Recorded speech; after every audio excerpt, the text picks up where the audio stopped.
Muito boa tarde a você, seja muito bem-vindo ao programa Salutes dessa segunda-feira, dia 3 de julho de 2017. Nós vamos falar hoje de um problema que o Brasil é o campeão mundial, para você ter uma ideia. O Brasil é campeão de distúrbios, de transtornos, de ansiedade. Em 2015, um trabalho apontou que quase 19 milhões de pessoas aqui no país sofriam com ansiedade. Aí é duas coisas que a gente precisa levar em conta. Primeiro, a estatística brasileira, que no meu modo de ver sempre está aquém da realidade. Ainda assim, 19 milhões em 2015, esse número cresceu bastante até hoje. Quem nunca sentiu as mãos, excesso de suor nas mãos, né? Excesso de suor no corpo, dor de estômago, aperto no peito, suor frio quando vai fazer uma entrevista de emprego, a gente vai conhecer aquela menina que você conhecia pela internet, vai conhecer pela primeira vez e vice-versa, né? A menina vai encontrar com um menino, enfim, todas as vivências que a gente vive no futuro com um certo sentimento de muita apreensão. A ansiedade pode levar a outros tipos de transtornos, né? Transtornos de obsessão compulsiva, por exemplo, transtornos de obsessividade, etc. De fato, a ansiedade ataca muitas pessoas e esse número está subestimado, segundo eu entendo, porque muitas pessoas nem sabem que sofrem com esse problema. Além disso, muitas pessoas escondem, não porque querem mentir, mas que não querem talvez admitir que possam estar sofrendo com a ansiedade. Aqui no programa de hoje nós vamos falar o que é a ansiedade, como é que ela surge, como é que a gente pode tratar do ponto de vista até autônomo, né? As pessoas podem se tratar, fazer prevenção da ansiedade e como a medicina contemporânea trata com drogas, psicotrópicos, remédios antidepressivos e etc. E como nós, em terapia ortobiomolecular, a acupuntura e a própria terapia neural pode ser uma importante ferramenta para tratar esse distúrbio. Tudo isso para que o Salutes cumpra com o seu objetivo, estar sempre em ressonância com a própria vida.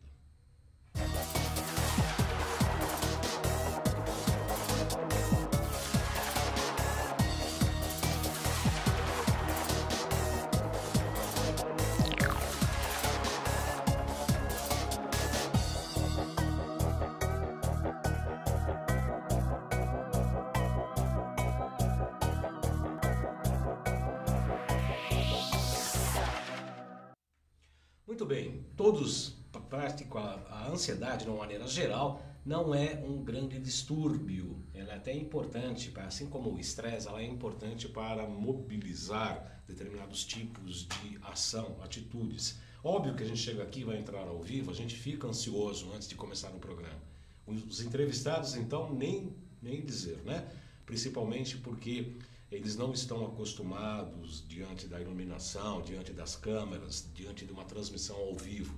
Nós que estamos acostumados, fazemos o programa aqui uma vez por semana, já há quase 9 anos, aliás, há 9 anos já fazendo o programa aqui, a gente fica ansioso. Imagina um entrevistado que não está acostumado, óbvio que fica ansioso. A gente lida com isso praticamente toda semana aqui. Todo evento que sai fora do conhecido, nós iremos ver no transcorrer da apresentação de hoje, todo evento que sai da zona de conforto, todo evento que sai do previsível, ele causa uma certa ansiedade. Mas ao mesmo tempo é muito importante que a gente não fique fixo às coisas sempre paulatinas, sempre previsíveis. É importante a gente enfrentar o novo, é importante estudar, ter novos conhecimentos, enfrentar novas situações. Sempre é muito importante. Até do ponto de vista neural é importante. Você criar novos trâmites, novos caminhos neuronais dentro do próprio cérebro. Isso é tão importante. Por exemplo, um médico amigo sempre me falava que mesmo que você vá da tua casa para o seu trabalho todos os dias, é importante você fazer caminhos diferentes, para que você estimule novas conexões neurais, sempre buscando o novo. O novo causa ansiedade, geralmente, mas ele deve ser enfrentado. Então eu vou pedir para o Xerec, nós estamos estreando aqui o tal do Chroma Key, o Salutes ficou meio para baixo, né? Eu fiquei bem no meio dos Salutes aqui. Nós vamos agora entrar com o meu computador para uma apresentação para falar sobre a ansiedade. Vamos lá, Xerec? falamos com os trabalhos técnicos do Xerec. A ansiedade e nossos métodos de tratamento. Estou vazando aqui, tomando um golinho de água. Muito bem, aqui tem uma apresentação rápida do que eu sou formado pela Associação Brasileira de Acupuntura, fui professor do curso regular de formação de acupuntura e diretor da ABA, sou especialista em psicopatologia pela USP, pós-graduado em acupuntura, fiz cursos livres de EFT, Emotional Freedom Technique, psicologia da transformação, e também eu tenho uma pós-graduação lato sensu em ortobiomolecular e biorressonância aplicada à saúde. Aqui algumas coisas do meu currículo, que eu também não vou perder muito tempo aqui, mas importante aqui que eu fui palestrante na primeira Conferência Internacional de Saúde Quântica, ao lado de palestrantes internacionais como o próprio Amit Goswami, que eu gosto bastante. Fiz cursos de biomedicina alemã com o Dr. Francisco Viana, com o Dr. José Roberto Cáter, enfim. Vamos ao que interessa. A revista Isto É publicou, no final de fevereiro passado, essa pesquisa de 2015, apontando que o Brasil tem a maior taxa de transtorno de ansiedade do mundo. Para se ter uma ideia, lá em 2015, foram 18,6 milhões de brasileiros que viviam com algum transtorno de ansiedade. Naquele mesmo ano, 11,5 milhões de pessoas com depressão no país. Como eu disse no início do programa e também na nossa live, penso eu que esses números estão subestimados, né? A pesquisa já naquela época poderia ser maior, porque muitas pessoas não falam que sofrem da patologia, e além disso, em 2 anos, esse número também deve ter crescido bastante. Com esses números, o Brasil lidera na América Latina e no mundo, com 9,3% da população com algum transtorno de ansiedade. Esta taxa é 3 vezes superior à média mundial. 3 vezes superior à média mundial. Os índices brasileiros também superam de uma forma substancial taxas identificadas nos demais países aqui da América do Sul. No Paraguai a taxa é de 7,6%, no Chile 6,5% e no Uruguai 6,4%, no Brasil 9,3%. No caso da depressão, a OMS estima que 5,8% da população brasileira é afetada pela depressão, que coloca o país no 4º lugar com a maior prevalência do problema de saúde. O ranking de depressão é liderado pela Ucrânia, com 6,3% da população, depois Estônia e Estados Unidos e Austrália, na segunda posição, com 5,9% da população. O que é a ansiedade? Na verdade, a ansiedade, ou a ânsia, ou o nervosismo, o que é isso? É uma característica biológica, ou seja, do corpo, que antecede momentos de perigo. O problema maior é quando esse perigo é real ou imaginário. Sensações desagradáveis, como vazio no estômago, coração batendo mais rápido, uma certa intensidade de medo, um aperto no tórax, transpiração, como falamos, a sudorese, e outras alterações associadas à disfunção do sistema nervoso central, o SNC. Excessiva excitação do sistema nervoso central é muito parecida com o medo, embora esse tenha fator desencadeante, real. O medo tem uma situação real que pode vir a acontecer. Vou pular de paraquedas, eu vou subir numa montanha russa, eu tenho um fato ligado à realidade que me causa medo. Na ansiedade, o estímulo já é considerado subjetivo, ou seja, é algo mais para o campo sensorial, emocional, embora a ansiedade apresente uma intersecção entre o físico e o psíquico.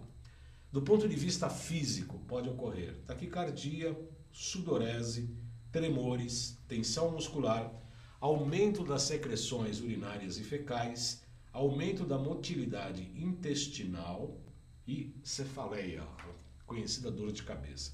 Para quem tem cefaleia, dor de cabeça, fizemos há 3 semanas atrás um programa sobre cefaleia, sobre enxaqueca e como é que nós, das terapias ortobiomoleculares, terapia neural e acupuntura tratamos, tá? A exemplo do programa de hoje.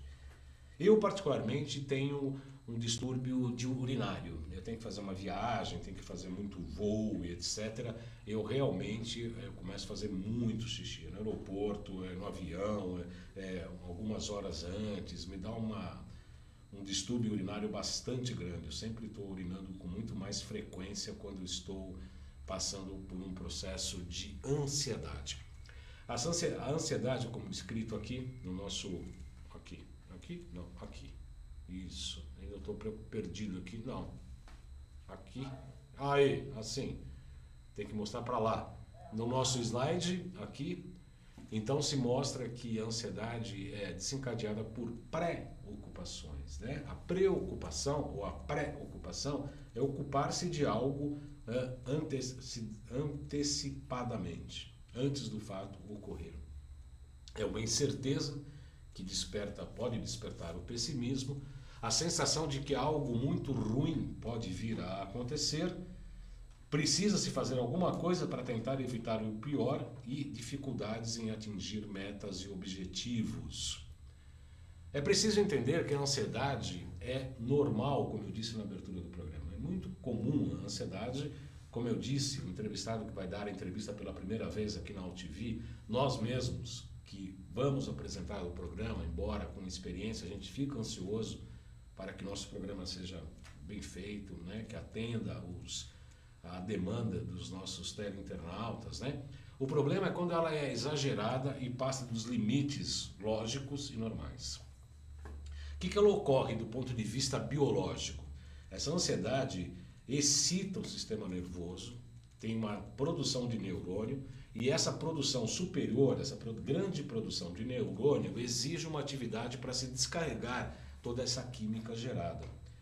Normalmente ela é desencadeada quando a pessoa entra em contato com situações novas e desconhecidas, ou quando a situação contém uma carga de valor afetivo acima do normal. Você tem que enfrentar algo diferente da tua normalidade.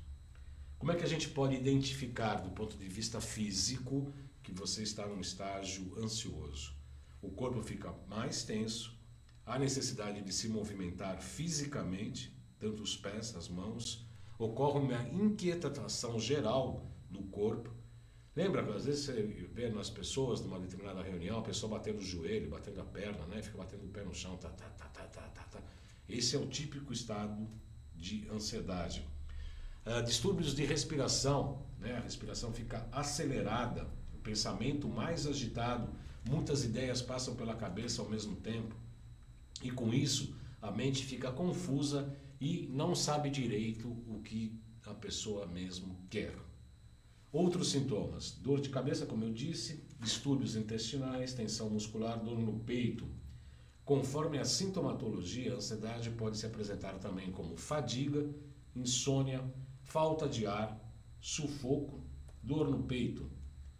Também palpitações, taquicardia, picadas nas mãos e pés, confusão mental, instabilidade emocional, sensação de desmaio, sudorese, que é o excesso de suor, arrepios pelo corpo e as próprias mãos úmidas. Isso acontece muito. Às vezes a gente está fazendo um tratamento de acupuntura ou vai começar um tratamento de acupuntura, eu geralmente pego a palma da mão das pessoas para saber se está úmida, se está com muito suor.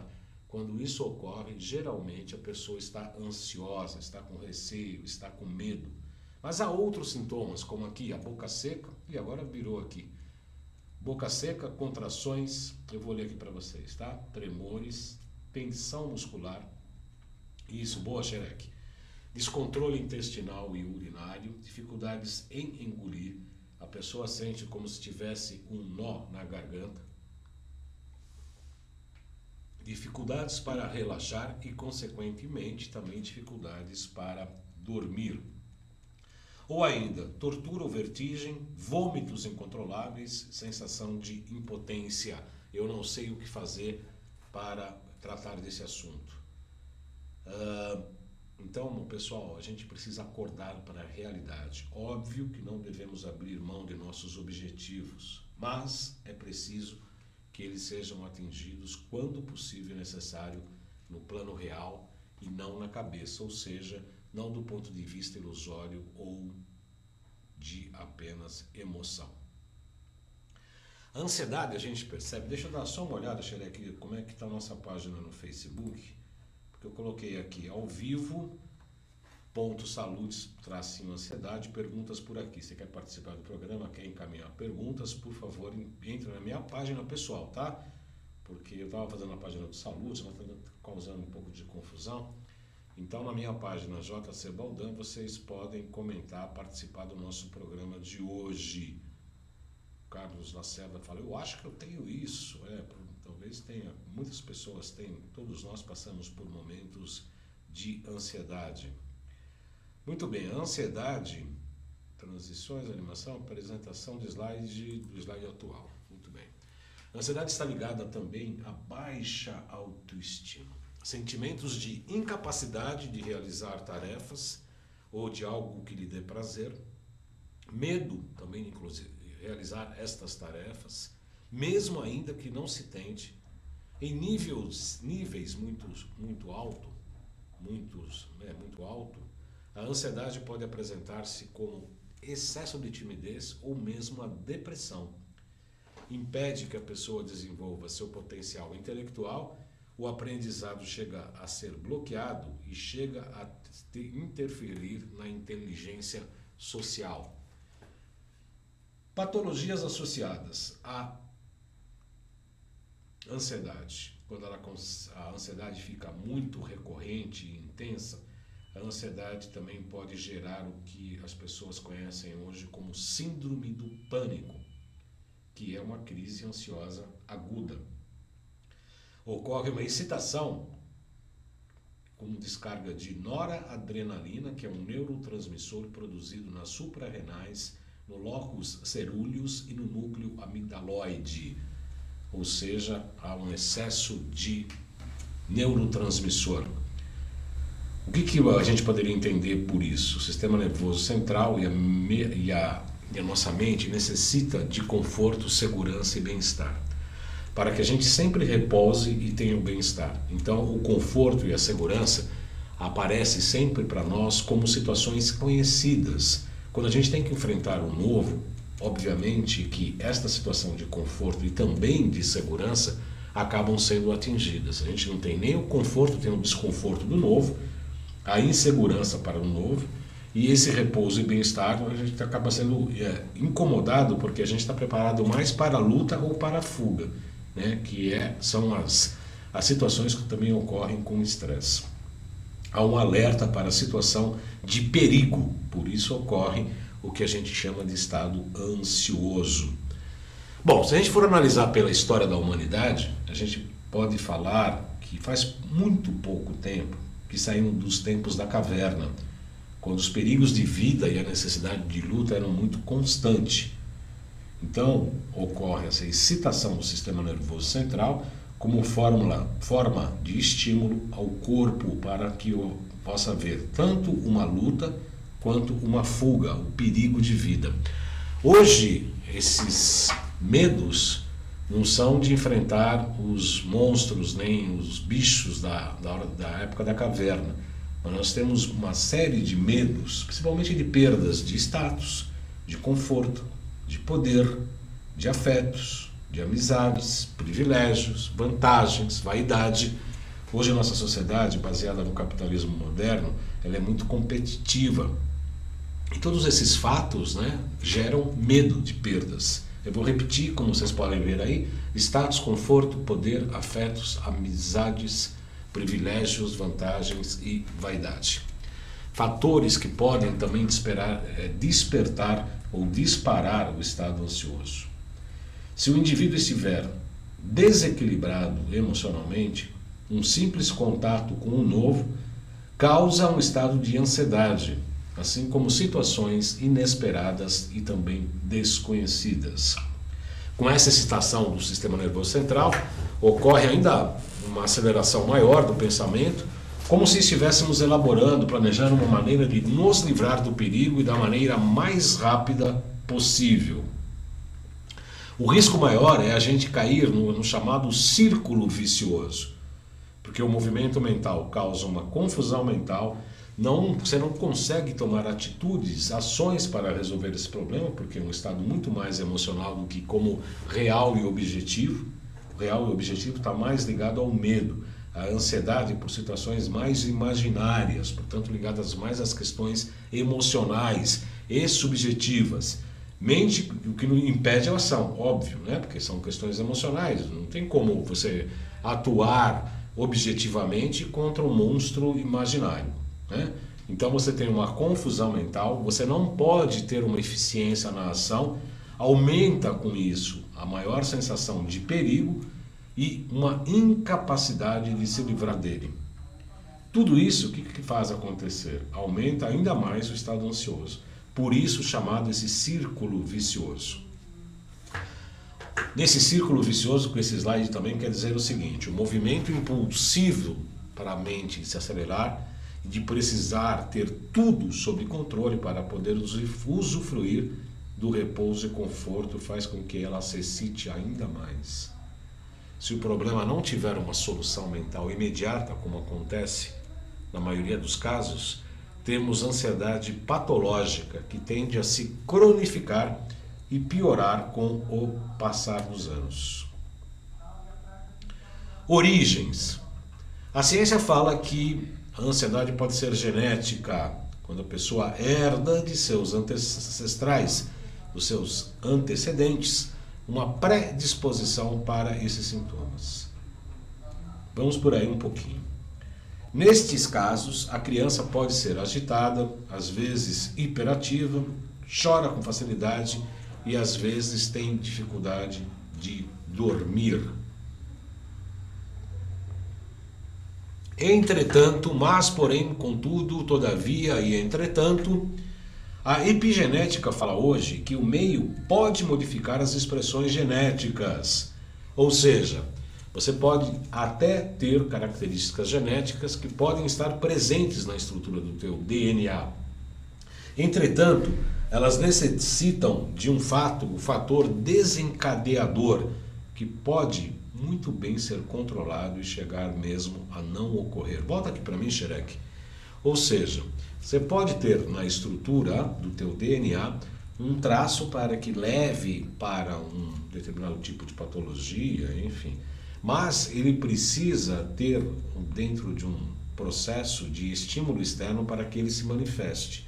E hoje há técnicas, mesmo que você saiba que tenha uma estrutura de DNA, de você calar este gene, de você não favorecer que ocorra a sua expressão. Ainda que se prove que a família ancestrais, pai, mãe, avós, tios, etc., tenham determinados tipos de distúrbios, sejam eles quais forem em relação ao DNA, inclusive da ansiedade, eles podem ser calados, eles podem ser tamponados, ou seja, evitar que eles se manifestem, tá? Isso fala sobre a epigenética. A segunda possibilidade da etiologia, ou seja, da origem da ansiedade, é uma infância carente e problemática. Aí a coisa fica um pouco mais complicada. Dificuldades dos pais, principalmente da mãe, de passar afeto e suprir as carências afetivas das crianças. Isso é muito comum. A gente que trabalha com terapia neural e também com a terapia ortomolecular, a gente faz uma anamnese no consultório. Um dos pontos básicos da anamnese, para a gente aprofundar e chegar nas raízes dos problemas, a gente sempre pergunta sobre traumas de infância. A gente vai lá na história da infância e relacionamentos com pai e mãe, né? Como é que foram, quais são as situações que ela ficou submissa, em que ela foi ridicularizada, em que faltou afeto, que a pessoa se tornou insegura, e etc, e etc, e etc. Todas essas situações podem gerar uma insegurança importante e tornar a criança mais exposta. A criança na época e depois os adultos, né? Mais expostos quando há a possibilidade de um condicionamento de que coisas ruins e sensações negativas, emoções negativas, podem ocorrer a qualquer momento. A terceira possibilidade de origem é a dificuldade de incorporar fatos e intercorrências novas ou desconhecidas. O velho ou o conhecido sempre traz maior sensação de segurança e também de controle, enquanto que o novo, por sua vez, tem a capacidade de potencializar a sensação de medo, no sentido de que algo ruim ou perigoso pode vir a acontecer. Ou seja, a pessoa, infelizmente, desenvolve resistência às mudanças. Mudar sempre é muito mais difícil do que manter o novo, porque o novo é conhecido, o novo te traz segurança, o novo te traz conforto. Quando precisa ir para o novo, ter processos de modificação, tanto da personalidade, do padrão emocional, do trabalho, enfim, qualquer novidade, o que for novo na vida da pessoa, vai gerar desconforto. A gente até brinca, tem que sair da área de conforto. Para crescer, nós temos que enfrentar áreas de desconforto com frequência, verificar o que é o novo e partir para o seu conhecimento. Então, como eu disse aqui na TN, né, na terapia neural, a gente levanta os traumas de infância, como grandes sustos, perdas afetivas ou materiais, problemas de relacionamentos em relação ao pai, quando a pessoa, né, o pai ou bate ou coloca numa situação inferior, ridiculariza na frente de outras pessoas, enfim. Então, é uma série de possibilidades que podem ocorrer durante a educação, no período da infância, que pode criar um núcleo ali que pode gerar depois ansiedade no futuro. Isso precisa ser trabalhado, né? Junto com a psicoterapia, com a terapia neural, com a acupuntura, a terapia ortobiomolecular, com tudo. Né? A gente trabalha, a gente defende aqui no Salutes a multidisciplinaridade sempre. Esses distúrbios podem gerar transtorno obsessivo-compulsivo, transtornos de ansiedade, transtornos ligados à hipocondria, quando a pessoa precisa sempre de tomar medicamentos, sempre acha que está doente, transtorno histérico, quando a pessoa perde a calma, perde o controle das emoções, enfim, e o fóbico, né? A pessoa que tem medo de tudo. Como é que a medicina contemporânea, deixa eu ver que horas são, agora 14 horas e 35 minutos, estamos na metade do nosso programa, ainda não temos perguntas. A Rejane Teixeira, Cládice Felizardo, Isabel Cristina, Gisela Baroni, Érica Ribeiro Senise, Ricardo Parra, nosso colega aqui da UTV, Leonardo Campos, Maria Tereza Kern, Leonardo é professor lá em Minas Gerais, Maria Tereza Kern, lá do Sul, Ed Baldan, Cordeiro Colchões Quânticos, Lilian Paves, Luciana Fernandes, Fernanda Nutricionista e Rejane Teixeira estão curtindo o nosso programa. Nossa live, que foi muito bem humorada hoje, nós brincamos bastante, eu recomendo, está aqui embaixo na minha página do Facebook, tem muitas pessoas que já curtiram, a gente brincou bastante aqui antes do programa, que é um jeito de relaxarmos um pouco também, antes de começar o programa, e combater a ansiedade, que aliás é uma das possibilidades, né? Você brincar um pouco com essas situações que podem vir a ocorrer. Estou gostando desse chroma key aqui. A medicina ocidental trabalha principalmente com farmacologia e há 3 tipos de remédios, todos sob prescrição médica.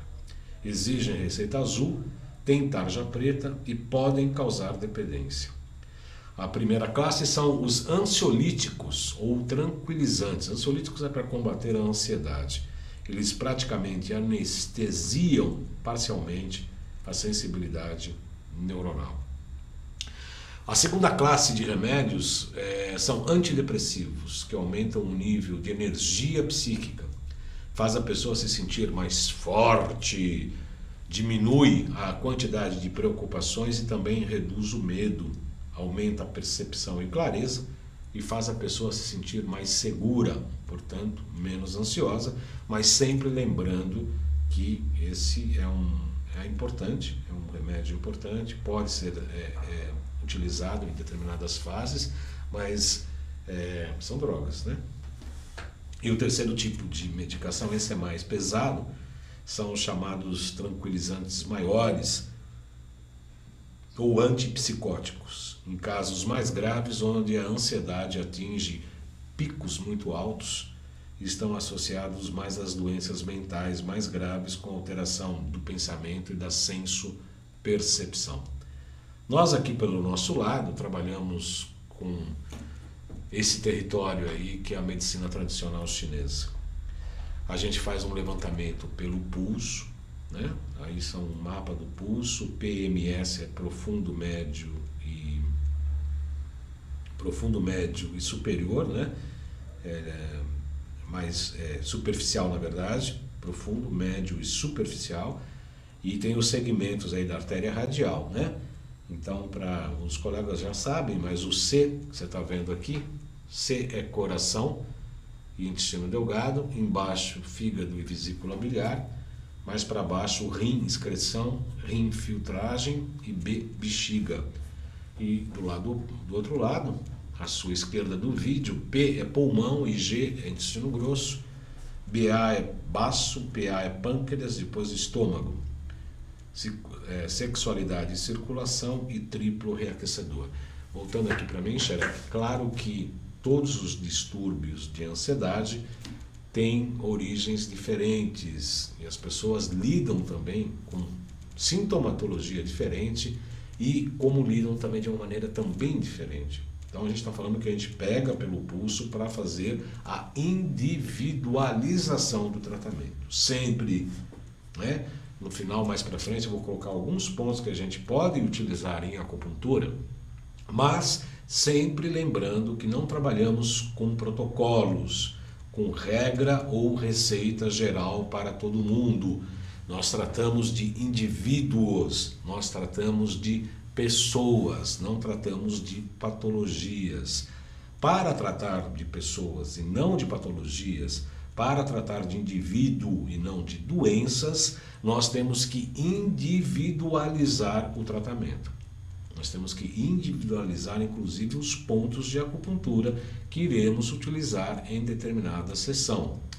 E mesmo as pessoas que fazem acupuntura semanalmente, os pontos que a gente utiliza numa sessão não necessariamente são repetidos na sessão da semana seguinte, por exemplo, né? Eu, particularmente, faço uma ficha do paciente, eu coloco como é que está o mapa energético daquela sessão, quais foram os pontos que eu utilizei.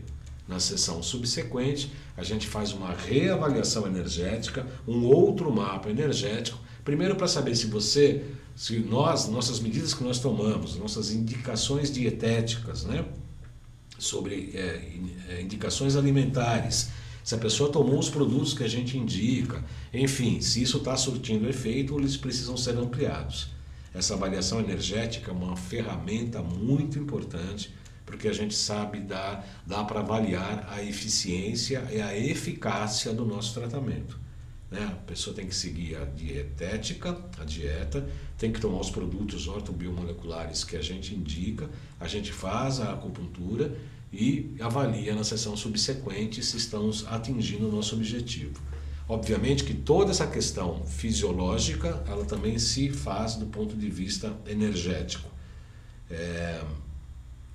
Por exemplo, nós temos os 5 elementos na medicina chinesa, que são madeira, fogo, terra, metal e água, como está aqui no nosso diagrama.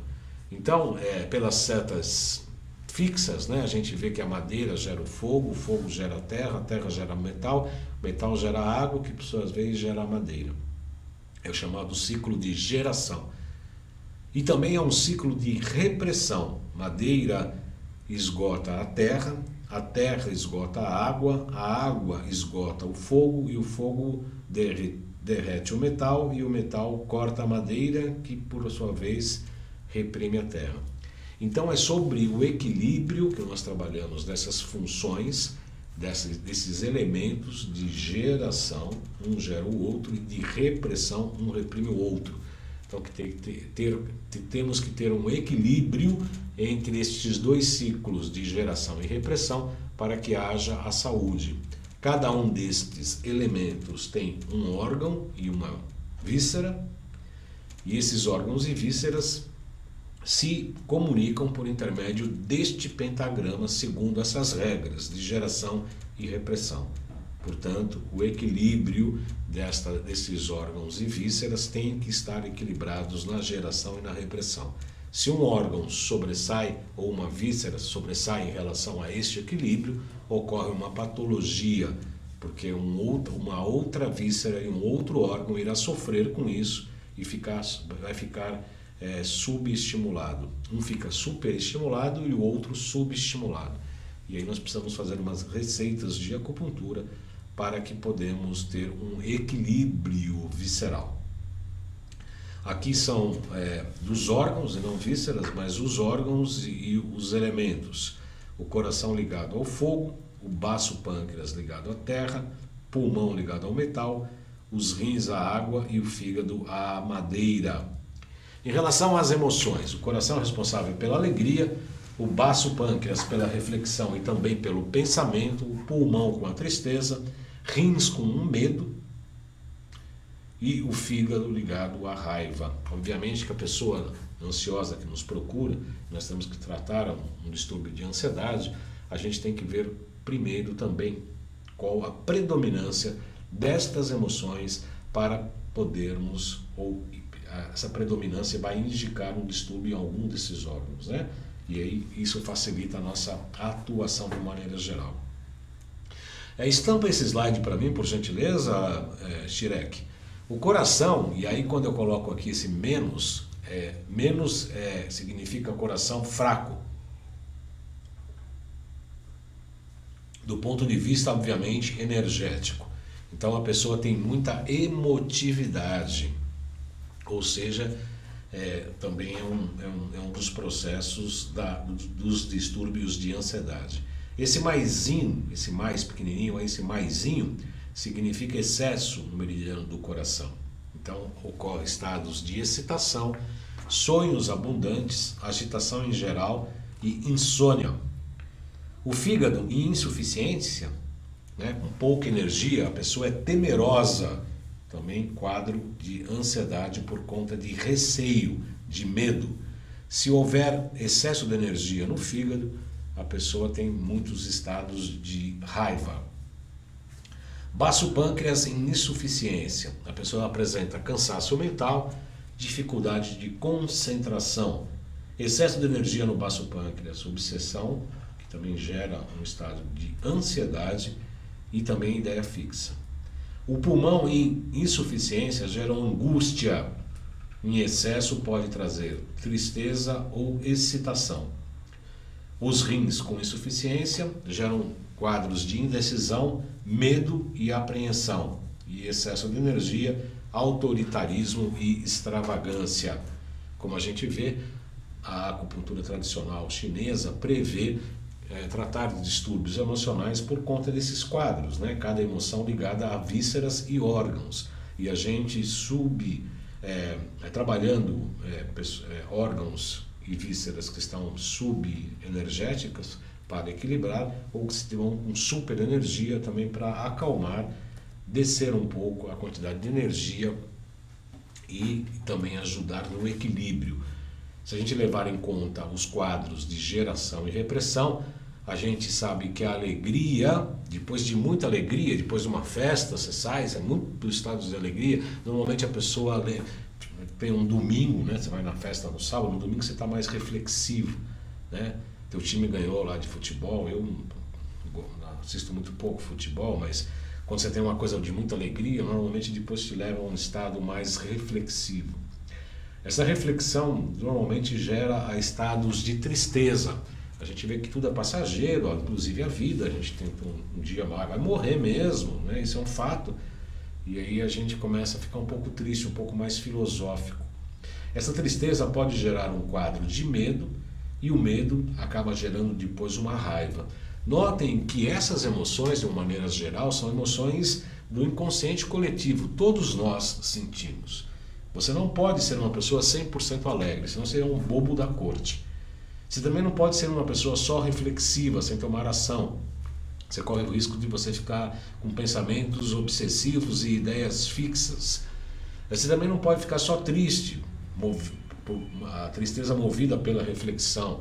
Esse medo que gera a tristeza gera, o medo, esse medo gerado pela tristeza, também é comum que nós sintamos, né? É importante também sentir medo, é importante. A falta de medo, destemor, também é patológico, tá? As pessoas que arriscam muito a vida de atravessar uma corda entre aqueles 2 prédios de 350 andares, pode ser uma atividade de arte bacana, de circo bacana, mas se a pessoa tem isso como uma atitude constante, né, não tem medo de nada e coloca a vida em risco, esse destemor também é considerado uma patologia. E esse medo geralmente pode gerar a raiva. Levando em consideração aquele pentagrama do ciclo de geração e de repressão, a gente pode trazer isso para as emoções. A alegria reprime a tristeza, ou seja, se você está muito triste, procure fazer coisas que possam te alegrar. Ouvir uma música que você goste, ir ao cinema, vai dançar, sair para jantar num restaurante que você goste, faz coisas que te causem a alegria.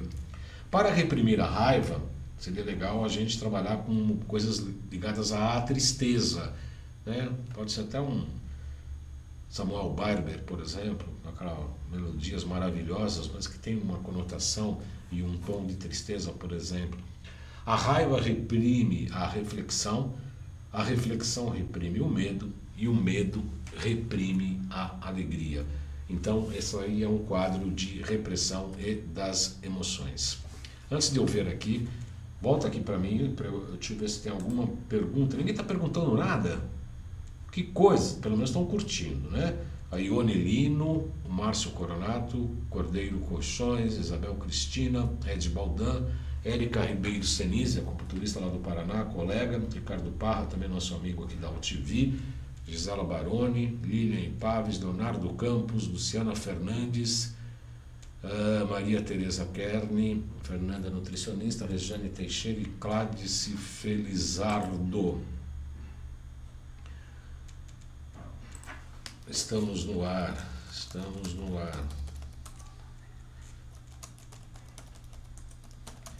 O Neto Pinataro está falando agora. O cálice para sempre.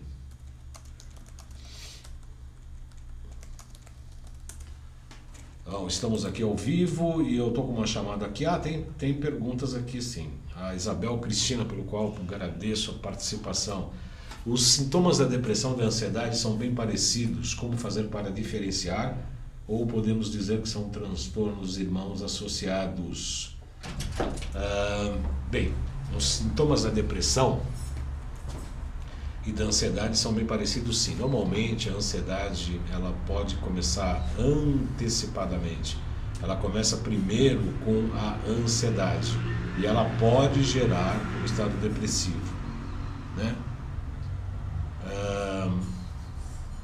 O excesso de crise de ansiedade com predominância de taquicardia pode levar a patologias cardiovasculares.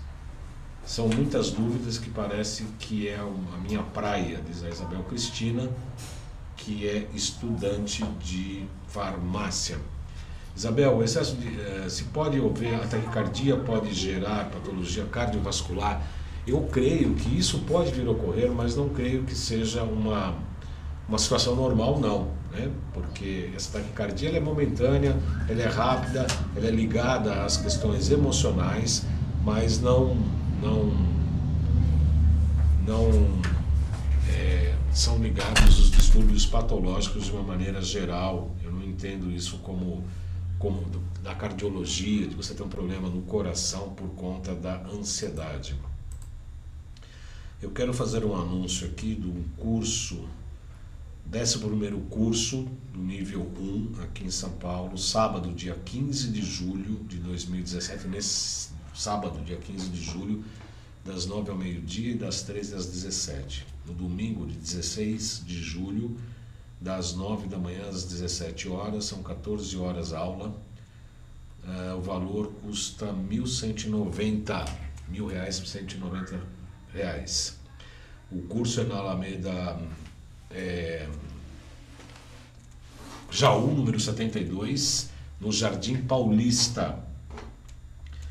O 12º curso de nível 1 em Porto Alegre será no dia 22 de julho, no sábado, das 9 às 17 horas, e também no domingo das 9 também às 17 horas, com carga horária de 14 horas, também o mesmo valor, no local Flor de Lótus, Aromaterapia, Avenida Iguaçu, em Petrópolis, no bairro de Petrópolis, em Porto Alegre, no Rio Grande do Sul. O curso é de bioeletrografia digital, é um curso de capacitação. São Paulo, então, aqui em São Paulo, dia 15 e 16 de julho, Porto Alegre, dia 22 e 23 de julho. Mais informações pelo site bioeletrografiagdv.com.br. Repetindo o site, bioeletrografiagdv.com.br. Maiores informações podem ser obtidas pelo WhatsApp 19 9920-21351. Repetindo o WhatsApp 19 9920-21351. Telefone 19 354 12431. 19 354 12431. Ok?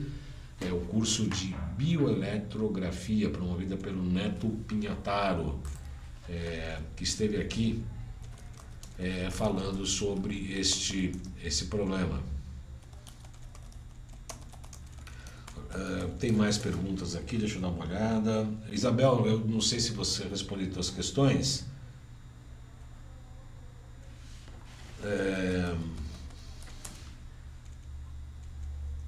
Eu coloquei eu acho que eu respondi as tuas questões. Você, por favor, coloque aqui no Face se eu respondi, se você depende de se quer mais alguma explicação do que foi dito. A gente está aqui à disposição, tá bom? Então, dando continuidade aqui, nós temos... Ih, acabou o nosso tempo, é isso? Acabou? Nossa Senhora, então vamos lá, rapidinho. Tem alguns pontos de acupuntura do slide atual. Vamos lá, pontos de acupuntura que a gente normalmente pode utilizar no nosso consultório. Vaso maravilhoso INOE, CS6BP4, trabalhando com os pontos Rim 1, C3, que é coração 3579, vesícula biliar 3443, vaso concepção 614 15 16, VG20. Mas como eu disse, normalmente a gente não fica seguindo o protocolo. Outra coisa que a gente trabalha no consultório com um aparelho, esqueci, o NeuroSpa, eu gosto muito desse equipamento. Ele é um microestimulador elétrico, atua diretamente no crânio. Utiliza a técnica CS, que é Cranial Electrostimulation, ou estimulação elétrica craniana. Consiste em uma forma segura de abordagem não farmacológica para tratar depressão, ansiedade, insônia, dor de cabeça, hiperatividade, doenças de déficit de atenção, entre outras. Eu utilizo esse equipamento junto com a acupuntura e terapia neural, ele amplia muito os resultados. Essas microcorrentes elétricas são emitidas por esse aparelho, aumentam os níveis de serotonina, beta-endorfina, GABA, DHEA, além de baixar os níveis de cortisol, produzindo aumento relativo de ondas alfa, padrões de atividade elétrica no cérebro, acompanhadas por sensações de relaxamento, serenidade e aumento do foco mental. Eu uso muito o NeuroSpa junto com a acupuntura e com a terapia neural. Aliás, coloca por gentileza, Xerec, o nosso GC da loja virtual. Esse aparelho está disponível na loja virtual para as pessoas, tanto para os terapeutas, para colocar nas suas máquinas, né, nos seus consultórios, quanto para o consumidor final. Ele é muito simples, são 2 eletrodos colocados aqui, eu particularmente uso na testa, no VB14, mas pode-se colocar também próximo à carótida para controle das ondas cerebrais. Na quântica, aí a gente fala da quântica, eu não vou explicar isso agora. Da terapia neural é uma coisa importante, porque esse mecanismo da terapia neural é a busca da autorregulação do sistema nervoso vegetativo, portanto também atuando no sistema central, trabalhando na substância básica, segundo Pischinger e Heine. A terapia neural não busca retirar sintomas, busca significados dos desvios da sua forma natural. busca do momento perdido na história da vida do paciente mediante uma abordagem de singularidade e também de interdependência. Este programa vai subir para o YouTube e também estará disponível no site. Estou aprendendo, né? Por enquanto ainda está virtual aqui, eu estou meio perdido. Terapia neural trabalha com fluxo de informação e também problemas que causam mudanças no indivíduo e no todo como um todo. Terapia neural visa estabelecer o fluxo de informação adequado para que a pessoa encontre uma nova ordem, mas que seja de uma maneira harmoniosa para si mesmo e para o universo. Desta forma, a terapia neural atua para uma eco-organização que podem parecer, em princípio, um pouco caótica, mas busca a ecologia da mente e do corpo. Aí está, então, uma figurinha de brincadeira para que haja um distúrbio ou um equilíbrio ecológico. E para encerrar esse programa, eu gostaria de colocar uma frase de Abraham Lincoln: ser feliz não é ter uma vida perfeita, mas deixar de ser vítima dos problemas e se tornar o ator da própria história. Porque se você ficar vítima, você fica preso no complexo, fica preso na dor, fica preso no passado, não vive situações novas, inclusive, não viver a ansiedade. Pode voltar aqui para mim, que eu quero voltar aqui para o Face para ver se eu tenho mais algum comentário ou...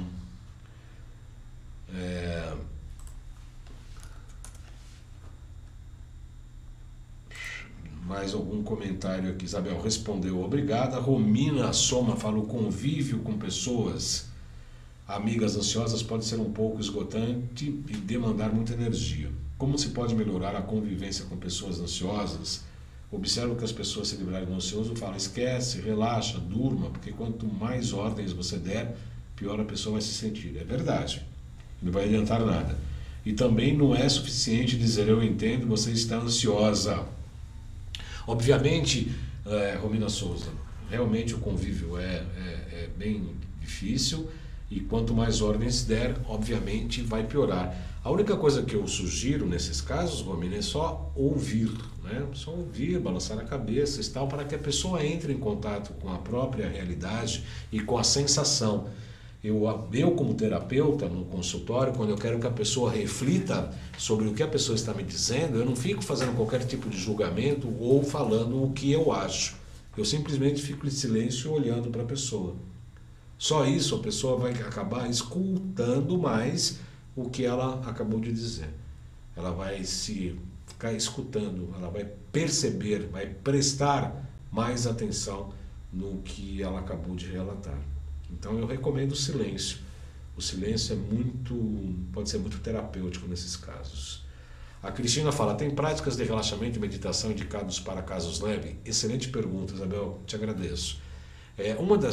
Como a respiração fica muito acelerada, uma das coisas que o indivíduo pode fazer, você pode fazer para evitar estados de ansiedade muito sérios e incontroláveis, é tentar respirar mais profundamente com o abdômen, principalmente. Enche o abdômen, a barriga bem embaixo. Respire mais profundamente, prenda um pouco a respiração e procure expirar também de uma maneira lenta.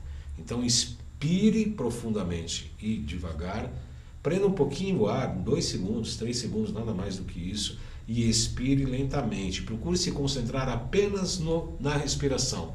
É difícil a gente se concentrar, é difícil manter o foco, é difícil meditar, mas com a respiração isso te ajuda e procure focar apenas na respiração. Isso vai fazer com que a ansiedade ceda, né? Você tenha um maior foco em você mesmo e aí você volte a olhar o que está gerando ansiedade com um certo distanciamento. Esse exercício de respiração costuma dar muito bom resultado.